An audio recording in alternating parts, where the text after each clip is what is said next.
फिर तो ये जो मुस्लिम समाज है जो गऊ काटते हैं ये भी ठीक है। फिर तो हमारा भी अंत है एक दिन, सभी का अंत है। आप बताओ हमने क्या किया? ऐचरी कर रहे आप हरियाणा वाले लठ गाड्या कर आप त्रिशूल गाडो मुर्गी पालन की तो कटन खातिर तैयार हुए हैं। काल चक्कर है, खुद फार्म पे पड़ने के बाद वो जीवन उसका जो भी है मरो फिर हमने कोई चिंता नहीं। मुर्गे का जो जीवन है ना, आप भी देख लेना जाकर के, वो 1 साल या 2 साल है। मुर्गा का जीवन तो बेचारे का थाली में जाने तक का है। ये जो टेंडर था, जैसे सनातन का की बात करा या फिर जय श्री राम के नारे लगाने की बात करा या भारत माता की जय के नारे की बात करा, ये तो भारतीय जनता पार्टी का टेंडर था या आप लोग भी इसके पीछे कोई राजनीति कर रहे हो? कोई एक ही पार्टी की जिम्मेवारी है क्या, या भाजपा वाले ही करेंगे? कॉपीराइट सा हो रहा है। तो मैं खुद इंडियन नेशनल लोकदल चौधरी सिंह चौटाला के साथ जुड़ा हूं, परंतु वो एक विचारधारा है। 100% सर्वे भवन्तु सुखिनः सर्वे सन्तु निरामया सर्वे भद्राणि पश्यन्तु माँ का दुख भाग भवेत, अर्थात वो सनातन जिसमें कि प्राणी मात्र के कल्याण की बात करी जावे है। लेकिन फिलहाल और सीट पर कोई और को नहीं, राष्ट्रीय महामंत्री हैं संगठन के अंतर्राष्ट्रीय मंदिर प्रबंधक परिषद डॉक्टर नवीन नैन बालसी। तो डॉक्टर साहब पहले तो दर्शकों ने राम राम जी। तो 14 तारीख को आप एक कार्यक्रम करने जा रहे हो, जो त्रिशूल यात्रा आपकी लगातार चल रही है और मदीना गांव के अंदर त्रिशूल गार्डन लग रहे हो, हरियाणा वाले लठ गाड्या कर आप त्रिशूल गाडो। देखो जी, ये सब महादेव के आशीर्वाद से, महादेव की कृपा से ये हमने एक वर्ल्ड रिकॉर्ड यात्रा संपन्न की थी पिछले दिनों, जो कि 144 वर्षों के बाद मौनी अमावस्या से लेकर के कुंभ जो हुआ था प्रयागराज में, उसी दौरान हमने अंतर्राष्ट्रीय मंदिर प्रबंधक परिषद के तहत, और मेरे आदरणीय हैं बड़े भाई और हमारे अंतर्राष्ट्रीय मंदिर प्रबंधक परिषद के राष्ट्रीय महामंत्री भी है दीप सियासी साई जी, और मेरे बड़े भाई है देवेंद्र शर्मा जी, जो कि हरियाणा के प्रदेश के अध्यक्ष हैं अंतर्राष्ट्रीय मंदिर प्रबंधक परिषद की, और साधु संतों के सहयोग से, महादेव के आशीर्वाद से, और हमारी पूरी जो टीम थी 70 सदस्यों की टीम थी, सभी के सहयोग से हमने 25 दिनों के अंदर 12 ज्योतिर्लिंग, 4 धाम, 12 शक्तिपीठ, 37 नदियाँ, 13,000 किलोमीटर की महादेव के आशीर्वाद से यात्रा वर्ल्ड रिकॉर्ड संपन्न हुई। बन गया इसमें वर्ल्ड रिकॉर्ड बना, golden book of world record certified है वो। इसके लिए बहुत बहुत शुभकामनाएं। वो देखे गए थे जो कि हमारा प्रोग्राम 18 अप्रैल को दिल्ली के अंदर ताल कटोरा के अंदर प्रोग्राम हुआ था। वहाँ पर सर्व समाज के लोग, साधु संत, दिल्ली की मुख्यमंत्री और सभी राजनेता जो शिव भगत हैं वो वहाँ पर पहुँचे थे, और सभी के बीच golden book of world record ने सर्टिफाइड अपना सर्टिफिकेट वहाँ पर इशू भी किया था, जो कि ये यात्रा संपन्न होने हुई उसमें। और उसी के तहत उस यात्रा में हमारे 120 त्रिशूल थे। वो त्रिशूल उस दिन से लेकर के मौनी अमावस्या से लेकर के आज तक लगातार पूजा पाठ उन पे चल रही है। उनमें से हमारा जो प्लान है वो 12 त्रिशूल तो आउट ऑफ इंडिया और 108 त्रिशूल भारत में लगाने का प्लानिंग है। और जो ये 14 तारीख है जो आने वाली फरवरी की शिवरात्रि के दिन जो यहाँ पर मदीना के अंदर त्रिशूल लगेगा, ये 14वां त्रिशूल लगने जा रहे हैं। अच्छा, टोटल 144 त्रिशूल 120। तो नवीन जी, एक तरफ तो आप सनातन से इतना लगाव है आपको और एक ऐसे संगठन के आप पदाधिकारी हैं जिनके अंतर्राष्ट्रीय मंदिर प्रबंधक परिषद, इसका आपके पास बहुत ही महत्वपूर्ण जिम्मेदारी है, और दूसरी तरफ जो है ना आप एचडी चला रहे हो जी। एक तरफ तो सर्वे भवन्तु सुखिनः सर्वे सन्तु निरामया सर्वे भद्राणि पश्यन्तु माँ का दुख भाग भवेत, अर्थात प्राणी मात्र के कल्याण की बात कही जावे है। न्यून आप वो कल्याण करने लग रहे हो। नहीं, आप बताओ हमने क्या किया? हैचरी कर रहे हो आप। तो हैचरी करना क्या गुनाह है? हैचरी के अंदर मैं बताऊंगा ना क्या होता है। आप बताओ, आप क्या समझते हो हैचरी के अंदर क्या होता है? नाम तो मुर्गी पालन की तो कटन खातिर तैयार हुए हैं। आप कभी भी किसी भी हैचरी, मैं ये नहीं कहता हमारी हैचरी पे, किसी भी हैचरी पे जा करके देखना। हैचरी का मतलब होता है जो हैचिंग एग होता है उसको हैच करना, यानी कि जो अंडा होता है, एक तो मुर्गी सेती है, एक माँ जन्म देती है बच्चे को, उसी तरीके से वो आर्टिफिशियल टेम्परेचर इंक्यूबेटर के अंदर, मशीनों के अंदर दिया जाता है, जिसमें अंडे से चूजा तैयार होता है। हम तो महादेव के आशीर्वाद वाला ही काम है, हम तो सिर्फ प्रोडक्शन का काम करते हैं। जो एचरी यूनिट होती है वो प्रोडक्शन की यूनिट होती है। कल्याण का काम और कल्याण है, कल्याण का काम कोई और करे है। नहीं देखो, आपने मेरे से पूछा सवाल, मैं उसका जवाब दे रहा हूँ। हमारे अंदर बिजनेस के अंदर क्या होता है, मुर्गी ने अंडा दिया और अंडे ने चूजा दिया और चूजा आगे पालने के लिए हम फार्मों पे भेज देते हैं। देखो ये आप बात कर रहे हो, जो भी आपकी कहना चाहते हो मैं समझा नहीं बात को। मतलब हमने तो प्रोडक्शन की और प्रोडक्शन करके लोगों तक भेजी, दूसरी बात है। अच्छा। जो आप कहना चाह रहे थे, बाकी ये तो काल चक्कर है जी, काल चक्कर है, काल चक्कर है। काल चक्कर बोल जाए, खुद महादेव ने ही बनाया हुआ है। अच्छा, भगवान ने बनाया हुआ है। ब्रह्मा जी ने सृष्टि रची, विष्णु जी ने अपना संरक्षण किया और महादेव ने तो उसको काल संकाल किया। तो ये तो एक संसार में चला हुआ काम है। क्या कोई माँ बाप अपने बच्चा का पालन पोषण करे, उन्हें बनावे खुआवे ठाडे करे और फिर किसी ऐसे डॉक्टर का हवाला कर दे, अगर भाई तो इसकी किडनी काट, तो इसका हार्ट काट, तो इसका आँख काट ले जिंदगी। तो देखो आपका देखो, सबका सोचने का और देखने का नजरिया अलग होता है। मैंने अपना विजन, आपने मेरे को हैचरी के बारे में पूछा, मैंने अपने हैचरी के बारे में बताया। आप बेशक किसी भी हैचरी यूनिट पे जाके देखना, सब जगह यही होता जो मैंने बोला। वहां पर चिक्स प्रोडक्शन होता है, वो फार्मों पे जाता है। रही बात है, आपने मनुष्य ने जन्म लिया, मैंने जन्म लिया है, हमारा भी अंत है एक दिन, सभी का अंत है। फिर तो ये जो मुस्लिम समाज है जो गऊ काटते हैं, ये भी ठीक है। फिर तो देखो मैं उस डायरेक्शन में जा नहीं रहा, ना मैं कह रहा। आप ही इस क्वेश्चन को उठा रहे हो भाई। एचरी बिजनेस, एचरी में जो काम है वो मैंने बता दिया, वो चिक्स प्रोडक्शन है। चिक्स प्रोडक्शन हम दे रहे हैं लोगों को, आगे जाके फार्म पे पड़े रहे हैं। फार्म पे पड़ने के बाद वो जीवन उसका जो भी है, मरो फिर हमने कोई चिंता नहीं। सुनो तो आप कुछ भी कहो, मैं उसको मैं कहने से मना नहीं करता।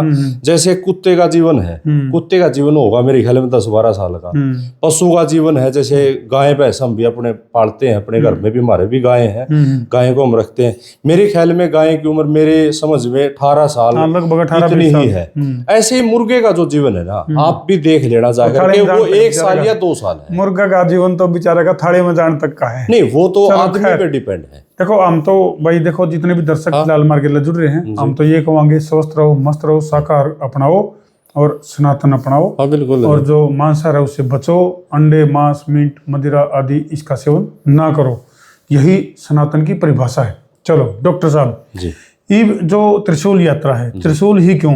आपने तलवार क्यों नहीं बांधी, बंदूक क्यों नहीं बांधी, तो क्या तो नहीं बांधे, बम के गोले क्या तो नहीं बांधे, त्रिशूल ही क्यों? यही बात मैं आपको भी कह सकता हूँ। आपने ये माइक उठाया, मीडिया किया, आपने जॉब क्यों नहीं करी, आपने नौकरी क्यों नहीं करी, आपने इसके अलावा कोई बाहर जाकर स्पेयर पार्ट की दुकान क्यों नहीं करी? देखो जी, ये सब भगवान ने सबके काम बांट रखे हैं। कहीं ना कहीं मकसद भी कुछ कहीं देखो जी, हम महादेव की पूजा करते हैं और वही जो मैसेज था हमारे दिमाग में, हमने उसी मैसेज के हिसाब से महादेव के त्रिशूल को चुना। और हमारे जो महापुरुष थे, संत थे, जिनकी हम लगातार उनकी शिक्षा के साथ काम कर रहे हैं, उसी तरीके से मौनी अमावस्या से लेकर के त्रिशूल यात्रा महादेव के नाम से ही स्टार्ट की। जी। तो मदीना के अंदर जो 14 फरवरी का जो दिन है जी, उस दिन क्या खास बात होने वाली है? मदीना के अंदर जो बहुत प्राचीन मंदिर एक बताया गया है, लगभग 200 साल पुराना, तो क्या कुछ होने वाला है 14 फरवरी को? ये इस तरीके है जी, जैसे मैं बताना चाहता हूँ, हमारे अंतर्राष्ट्रीय मंदिर प्रबंधक परिषद के तहत हम जो त्रिशूल लगाने का काम कर रहे हैं, जो प्राचीन मंदिर है उनमें लगाने लगे रहे। अब ये 14वां त्रिशूल यहाँ पर मदीना के अंदर लगेगा। इससे पहले जो त्रिशूल लगे मैं उनके बारे में बता देता हूँ। हमारा जो सबसे पहला त्रिशूल हरियाणा का जो सबसे बड़ा गाँव सिसाई, उस गाँव में लगा। फिर वहां पर बाबा लाल दास की सल्ला डेयरी है, वहां पर लगा। हमारे पानीपत में कवि गांव है महिपाल डंडा जी का, उनके गांव में लगा। मेरा अपना गांव पेतरी गांव है बाड़सी में लगा। फिर इलाहाबाद के अंदर मनोकामनेश्वर मंदिर है महादेव का, वहां पर लगा। वहां पर बड़े हनुमान जी का मंदिर है, वहां पर लगा। राजस्थान के अंदर सालासर में हनुमान जी का मंदिर है, वहां पर लगा। पिछले दिनों अभी यहाँ पानीपत के अंदर डार गांव में है एक 1382 वर्ष का पुराना मंदिर था, जो 5 मंदिर के नाम से वहां पर मशहूर है, अभी पिछले दिनों वहां पर ले गया। और देवेंद्र भाई हमारे साथ लगातार हर प्रोग्राम में हमारे साथ हैं। और जब ये सारा चीज चल रही थी तो देवेंद्र भाई ने भी बताया कि हमारा गांव में भी प्राचीन मंदिर है, 200 वर्ष प्राचीन मंदिर है, वहाँ हर वर्ष यहाँ पर कलश यात्रा निकालते हैं, शिवरात्रि के ऊपर एक बड़ा प्रोग्राम भंडारा करते हैं। भाई अब की बार जो ये प्रोग्राम है, एक जो त्रिशूल लगाने का अपना, क्योंकि हरियाणा की जो जिम्मेवारी है देवेंद्र भाई शर्मा जी की है, उनका अपना पैतृक गांव में गांव वालों को सहयोग से अब की बार मदीना में लगाने का। तो ये कौन सी यात्रा, इससे पहले टोटल कितनी यात्राएं हो चुकी हैं आपकी, और ये कौन सी यात्रा हमारी एक ही थी, वही हमारी कंप्लीट हुई, वही मैंने आपको बताई, जो कि 25 दिन के अंदर वर्ल्ड रिकॉर्ड यात्रा बनी थी, जिसके अंदर 12 ज्योतिर्लिंग, 4 धाम, 12 शक्ति, मैंने भी कवर किया था उधर, आपने भी किया था। तो वो यात्रा गई थी। उस यात्रा हमारे जो त्रिशूल थे वो सारे के सारे जितने लगने लग रहे वो मैंने बता दिए, और जो जब तक नहीं लग रहे उनकी डेली पूजा पाठ, हमारा फार्म हाउस है दिल्ली के अंदर कैलाश फार्म, वहां पर लगातार पंडित सुबह शाम उनकी पूजा पाठ करते हैं। तो डॉक्टर साहब, ये जो टेंडर था, जैसे सनातन का की बात करा, या फिर जय श्री राम के नारे लगाने की बात करा, या भारत माता की जय के नारे की बात करा, ये तो भारतीय जनता पार्टी का टेंडर था, या आप लोग भी इसके पीछे कोई राजनीति कर रहे हो? देखो, त्रिशूल यात्रा की आड़ में कोई राजनीति तो नहीं चल रही? देखो, मैं नहीं मानता, आपने जो ये बात कही है मैं उसको सहमत नहीं हूँ। क्या कोई एक ही पार्टी की जिम्मेवारी है क्या, या भाजपा वाले ये करेंगे? कॉपीराइट सा हो रहा है ना, वैसे लोगों की भावना ऐसी हो रही है कि वो हिंदुत्व को बढ़ावा दे रहे हैं, परंतु ऐसा कोई वो नहीं है कि वो बीजेपी वाले ये करते हैं। सब सर्वोत्तम, सारी पार्टी, सर्व समाज, हर कोई व्यक्ति अपना समाज का काम कर सकता है। भारतीय जनता पार्टी के कौन से राजनीतिक तौर पर अगर मैं बात करूं, हालांकि थोड़े से सवाल घुसराम हो गए हैं जी, लेकिन मैं बताऊं राजनीतिक थॉट प्रोसेस के हिसाब से अगर मैं बात करूं तो भारतीय जनता पार्टी की कौन सी विचारधारा आपने अब तक अच्छी लगी? जैसे धारा 370 की बात करा, राम मंदिर की बात करा, या कोई किसी बात से सहमत भी हो? देखो, वो राजनीति वाले अपना राजनीति विंग के हिसाब से काम कर रहे हैं। हम अपना काम अंतर्राष्ट्रीय मंदिर प्रबंधक परिषद के तहत भगवान महादेव को आशीर्वाद लेकर काम कर रहे हैं। हम तो महादेव से बड़ा नहीं किसी को मानते, भगवान महादेव सबसे बड़ा भगवान, उन्हीं को देव महादेव, उनकी आराध्या को मानते हुए लोगों में काम कर रहे हैं, धर्म का प्रचार कर रहे हैं। जो आपका क्वेश्चन था वो एक राजनीति के कहीं ना कहीं मिला जुला है, मैं उस भावना को नहीं मानता, परंतु मैं अपना बता देता, मैं खुद इंडियन नेशनल लोकदल चौधरी सिंह चौटाला के साथ जुड़ा हूं, परंतु वो एक विचारधारा है, वो विचारधारा अलग भी हो सकती है, परंतु समाज का काम करे और धर्म का काम करे तो वहां तो ये चीजें होनी नहीं चाहिए। कोई भी कर सकता है, कहीं पर भी काम करे। तो 14 फरवरी का जो दिन है, क्या वाकई में वो ऐतिहासिक दिन बनेगा? और कितनी क्या नौंदानुधार की अगर मैं बात करूं, निमंत्रण की अगर मैं बात करूं, तो कितने लोगों तक आप इसका न्योता दे चुके हो? और मदीना गांव के अंदर 14 फरवरी को कितना जनसैलाब की संभावना आप लगा के चल रहे हो? देखो, मैं ये बात बताना चाहूँ, वाकई में मदीना गांव में एक पहलवानों का गांव है, बहुत बड़ा गांव है, और शिव भक्त के नाम से वो गांव पहले ही मशहूर है, क्योंकि वहां पर हर वर्ष शिवरात्रि का एक बहुत बड़ा प्रोग्राम होता है। परंतु अब की बार जो प्रोग्राम है, इसमें त्रिशूल लगाने का जो एक सिद्ध त्रिशूल है, जो 12 ज्योतिर्लिंग, 4 धाम, 12 शक्तिपीठ होकर के आया है, उसको लगाने का वहां पर काम हुआ है। तो उसको लेकर के लोगों में हम प्रचार मीडिया के माध्यम से आपके बीच हैं, हमारे विचार, हमारे आवाज जहां तक जाए पूरे संपूर्ण हरियाणा प्रदेश के साथ साथ मैं तो आसपास के लगते राज्यों से भी निवेदन करना चाहूंगा, जो भी शिव भगत है, जो सनातन धर्म संस्कृति को मानता है, हिंदू धर्म को बढ़ाना चाहता है, उसके साथ मिल करके आओ, और सबके सहयोग से आपके वहां पर त्रिशूल लगेगा। आप सभी 14 तारीख को वहां पर पहुंचे। चलो भाई, डॉक्टर नवीन नैन बालसी, जिन्होंने कि खुला न्योता दे दिया है, जितने भी दर्शक फिलहाल लाइव जुड़ रहे हैं, या फिर इस वीडियो ने शेयर, सवा share, Gabbar share, Babbar share करोगे, जित तक भी यह वीडियो पहुंचेगी, इस वीडियो ने ज्यादा से ज्यादा शेयर भी कर दियो। और भाई, नवीन भाई का खुला न्योता जो है वो आप सबको दे दिया गया है। 14 फरवरी 2026 ऐतिहासिक दिन है। कदे उस दिन तमो वैलेंटाइन डे वगैरह का चक्कर में उलझ जो, और इस जो ये ऐतिहासिक जो कार्यक्रम है मदीना के अंदर होने लग रहा है, कदे इस तक वंचित रह जो, तो आड़े भाई तमने नवीन भाई का न्योता पे ज्यादा से ज्यादा संख्या में जरूर पहुंचना है। तो कर दो वीडियो ने शेयर, सवा share, Gabbar share, Babbar share बिना देर। मैं हूं आपका अपना देसी पत्रकार धर्मू। जय जवान, जय किसान, जय हिंदुस्तान।